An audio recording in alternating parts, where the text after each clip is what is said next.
Welcome into the Sports Source. This segment brought to you by Southeast Termite and Pest Control. Residential or commercial work, emergency one-stop jobs, or preventative treatments scheduled throughout the year. Southeast Termite and Pest Control, they take care of my house. They do a great job. They can take care of your home as well. Family-owned business since 1971. They're as old as I am, and that's old. Southeast Termite and Pest Control. The guy laughing down there is even older than I am. Chuck Cavaleris. We welcome in Chuck Cavaleris, and I'm going to start. Now, I do want to remind people that we're going to, later in the show, we're going to take kind of a vote. We're going to give three options as to if you're AD, what do you do with Butch Jones? We're kind of building toward that. Next segment, some numbers you have to see. You will be surprised. Butch Jones, by the numbers, nowhere near as bad as we seem to be thinking. In the ether right now, he's the worst coach in the league. Far from it, by the numbers. So you want to stick around and see that. All right, that's the positive. We'll get to the next segment. Let's get to the negative here. We all think that there's a good chance the clock has sped up. Chuck, he almost needs a miracle year next year if you're looking at it that way. Garantano had better be something, because I don't think it'll be Dormady. I think it'll be Garantano with this offensive line. But you've got questions on all of your defense. You've got questions on your offensive line. You got a question at quarterback, whoever it is. You got one running back who fumbles. Can you make the case? I'm not saying this is your answer for segment 7. I'm just asking you as a trained non-lawyer. Can you make the case to go ahead and pull the Band-Aid right now? Well, I think you can, but I don't think that's the prudent thing to do. I mean, part of that is the situation with your administration. You've got the chancellor change, you've got the athletic director up in the air. So there's several other things that the people that really would be making that. But I think you still have to look at the overall big picture. The morning after a loss like that, I can see how people would make that case. But I don't think that's really the path you want to go down just yet. Bob Hodge, can you take the other side? Sure, I can. I think you're going to be sitting here next year if you don't get the miracle season. If Garantano comes in and he's great, if your offensive line gets better and you find your defensive tackles were the entire reason that your defense fell apart, sure, you go 9-3 next year. I think people would be a lot happier. You go 10-2. Heck, Butch Jones is safe. But you're relying on a Dallas Cowboys for Chuck Cavaleris kind of miracle. Yeah, kind of a flip. So I think you can make the case that you're going to be right back here next year talking about these same things. Jimmy and Will, quickly, 30 seconds each on this. Coaching changes. If he stays, you're probably going to have some assistants go.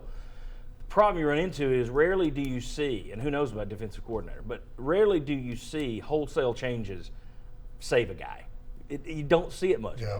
And I think part of that is who can you hire on your staff if you're entering a hot seat year?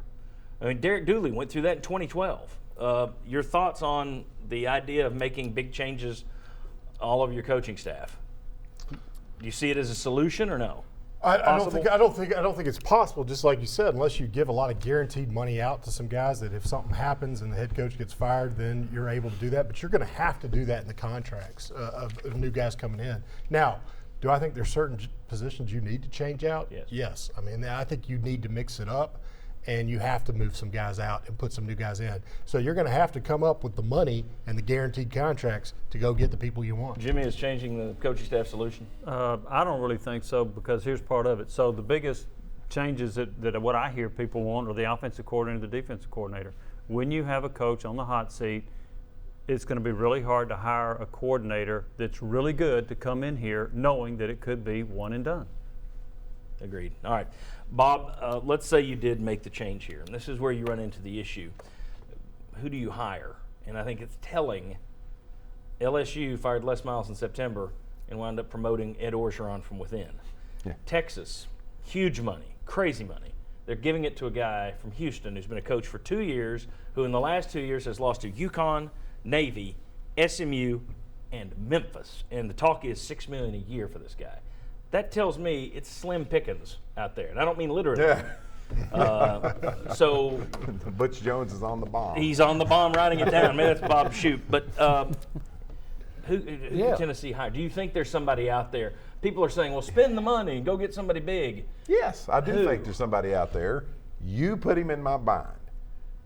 I would, if I'm making a change, Greg Schiano. He rebuilt I'm thinking more Rutgers. And Rutgers was horrible. Tennessee is so much higher up on the level than Rutgers. He's done a good job at Ohio State. You mentioned that. We talked about it. I'm stealing your idea. I liked him when he was at Rutgers, but But that's I mean, another. But you're getting a specific guy who's just random. 99.9% are going, who's Greg Schiano? And the ones that know him say, oh, he lost with Tampa. No, blah. So what I'm getting at, are there big names? Oh yeah, John Gruden's finally going to come. The answer is No, there are no big names. And here's the deal, and I'll be very quick. I asked a friend of mine the other day. He said, there's 20 guys out there that are better than Butch Jones. I said, send me the list. That was 3 weeks ago. I'm still waiting on the list. And here's Tennessee's problem. There probably is a guy out there that would be much better than Butch Jones. Yeah, sure there is But somewhere. you have to identify that person, and that's the trouble. I've been amazed. I've gotten tweets over the last 2 weeks suggesting Tommy Tuberville, No. who failed where Butch Yes, Jones no. succeeded, and Charlie Strong. Are you insane? He just went to Texas and got fired in 3 years. You can't say, yeah, this guy who's done better here, we'll show you in a second, he's done better than you think. Let's replace him with a guy who did worse somewhere else. It doesn't make sense. By the way, I do want to point this out because it's going to be heard all the time. Tennessee needs to spend the money. Folks, they offered Will Muschamp $4 million when he was the defensive coordinator at Texas. He said no. They offered big money to Mike Gundy, Charlie Strong. No. They've offered money. They don't have Butch Jones because they're cheap. They have Butch Jones because no one else would take this job. And if you go fire a guy who's done what he's done, it may be hard to find a guy to take this job again. We'll discuss that. We're still building toward mean tweets. We're going to read your tweets and see how the VFLs react. We got numbers, though, that might surprise you in the next segment. Come on back. That's good. I guess it was